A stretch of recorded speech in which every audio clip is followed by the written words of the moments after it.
अस्सलाम वालेकुम। देखो बच्चों, आज मैं आपको ये पिछली वीडियो में मैंने आपको क्लास 10 का अवतल दर्पण के बारे में बताया था और आज मैं आपको उत्तल दर्पण के बारे में बताने जा रहा हूँ। ठीक है, और इसमें का सवाल आपका ज़रूर आएगा, ध्यान रखना। 4 मार्क्स में ज़रूर ये सवाल आता ही आता है, ध्यान रखना, क्लास 10 वाले खास करके बच्चों के लिए। देखो कह रहा 5 सेंटीमीटर लंबाई का, तो जब यहाँ देखो लंबाई लिखा हो तो समझ जाने ये जो वैल्यू है ये h की वैल्यू दे रखी है। लंबाई को कैसे दिखाते हैं, h से पहले लिख देते हैं सॉल्व h बराबर 5 सेंटीमीटर। अब कोई बोले 0.0 है तो पॉइंट के बाद 0 की कोई वैल्यू नहीं होती है, याद रखना। ठीक है, फिर कह रहा है लंबाई का कोई बिंब 30 सेंटीमीटर वक्रता त्रिज्या, तो ये आपको क्या देगी, त्रिज्या। त्रिज्या को हम दिखाते हैं r से, मतलब रेडियस कितनी है, 30 सेंटीमीटर है। इसमें भी पॉइंट के बाद 0 की कोई वैल्यू नहीं होगी। फिर कह रहा है कि किसी उत्तल दर्पण के सामने 20 सेंटीमीटर दूरी पर रखा गया है। तो बच्चों दर्पण के सामने या दर्पण से दूरी बात करें वो u होता है। क्या होगा, u, और u की वैल्यू हमेशा माइनस में रखनी है। अवतल का अगर सवाल ये होता तो ये सारी वैल्यू माइनस में रखी जाती, मगर यहाँ का है सवाल ये उत्तल का, तो यहाँ माइनस में वैल्यू रखनी पड़ेगी। और u चाहे उत्तल हो चाहे अवतल हो ये माइनस में ही रखना है, बाकी सब प्लस में ही वैल्यू रखी जाएगी। तो कह रहा है प्रतिबिंब की स्थिति बताओ। प्रतिबिंब की स्थिति बच्चों होता है v, इसको हम कैसे दिखाते हैं, v से। और फिर करती ये अब बाद में लिखना है, इसके बारे में मैं आपको बाद में बताऊंगा, जैसे जब सवाल होगा उसके लास्ट में इसके बारे में बताया जाएगा। अब साइज जो होता है, अगर यहाँ h है तो साइज होता है h डैश, याद रखना। अगर यहाँ h है तो साइज को कैसे दिखाएंगे, h डैश से। ठीक, अब सवाल करते हैं। तो दर्पण का सवाल है ये, तो दर्पण के लिए जो सूत्र होता है बच्चों, 1/v प्लस 1/u बराबर 1/f, याद रखना। ये दर्पण का सूत्र है, चाहे अवतल दर्पण हो चाहे उत्तल दर्पण हो, कोई सा भी हो, ध्यान रखना। ठीक, अब कुछ नहीं करना है, वैल्यू उठा के यहाँ रखनी। मगर यहाँ देखो एक कंडीशन नजर आ रही है कि v तो चलो लेना पड़ेगा क्योंकि v की वैल्यू हमें निकालनी है, और u भी हमें दे रखा है, मगर देखो f नहीं है। तो इसका मतलब ये फार्मूला जो है कहेगा पहले f लेके आओ फिर मेरा इस्तेमाल करना। तो पहले मैं f आपको यहाँ कर दे रहा हूँ। तो देखो f बराबर एक सूत्र और होता है, f बराबर r/2। ठीक, याद रखना। जब भी आपको r दे रखा है और फोकस दूरी निकालना तो इस सूत्र का इस्तेमाल जरूर होगा, याद रखना। अब r कितना है बच्चों, तो r के प्लेस पे आप कितना कर दो, r की वैल्यू आपने देखी 30 है, तो जहां r है वहां आप क्या लिखोगे, आप 30, ये बटा है तो यहाँ भी बटे अपॉन या 2 लिख सकते हो। ठीक, और 2 से ये कितनी बार कट जाएगा, 15 बार, तो f बराबर आपका हो जाएगा 15 सेंटीमीटर। ठीक, अब ये सवाल यहाँ आ गया।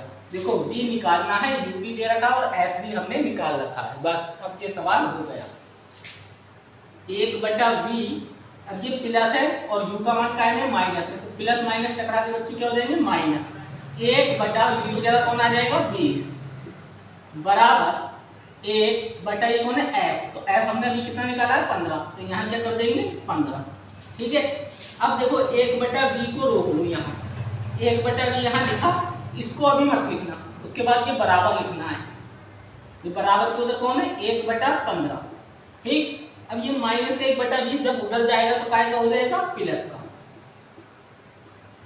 बस यहाँ तक समझ में आ गया होगा आपके। ठीक, अब देखो यहाँ मेन चीज है एलसीएम। एक तो एलसीएम बच्चे मैथ के जरिए सॉल्व करके निकाल लेते हैं, आपको वहां बहुत जल्दी चाहिए, तो याद रखना इन दोनों में बड़ा कौन है, 20 बड़ा है। अब 20 का पहाड़ा पढ़ो और 20 के पहाड़े में जो जो नंबर आ रहे हैं इस 15 के पहाड़े में चेक करो आ रहा है या नहीं आ रहा है। देखो 20 से कम 20 15 के पहाड़े में नहीं आता है, 15 दूनी 30 20 के पहाड़े में नहीं आता है, या 20 दूनी 40 इसके पहाड़े में भी नहीं है। मगर 60 ऐसा नंबर है जो दोनों के पहाड़े में आता है। 20 और 15 का एलसीएम बच्चों क्या हो जाएगा, 60। क्यों, 20 तिया 60 और 15 चौक 60, तो एलसीएम क्या हो जाएगा, 60 हो जाएगा। 1/v, इसका एलसीएम हमने क्या निकाला बच्चों, 60। अब 15 के पहाड़े में 60 कितनी बार में आता है, 15 के पहाड़ी में ये 4 बार में, तो ऊपर आप क्या लिख दोगे 4, क्यों ये 4 कैसे आया? क्योंकि 15 के पहाड़े में ये 60 4 बार में आ जाता है। ऐसे ही 20 के पहाड़े में बच्चों कितनी बार में आएगा? 3 बार में। ठीक, अब 1/v बराबर इन दोनों को ऐड कर लो, 4 3 कितने हो गए? 60 और बटे में 60।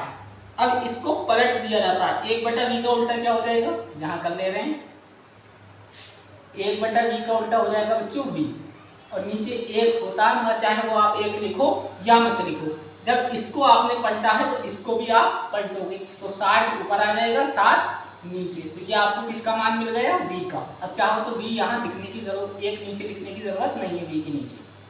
ठीक, ये आपका क्या आ गया? v आ गया, मतलब प्रतिबिंब की स्थिति आ गई।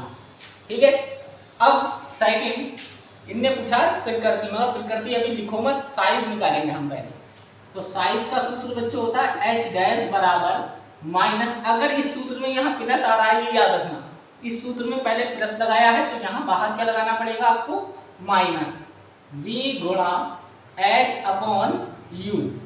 ठीक, अब माइनस ऐसे कर दो, ये लिख दिया, फिर ब्रैकेट भी बना दिया, और v कितना निकाला हमने? ये निकाला है 60/7 यहाँ आप लिख सकते हो। ठीक, इनटू h कितना है?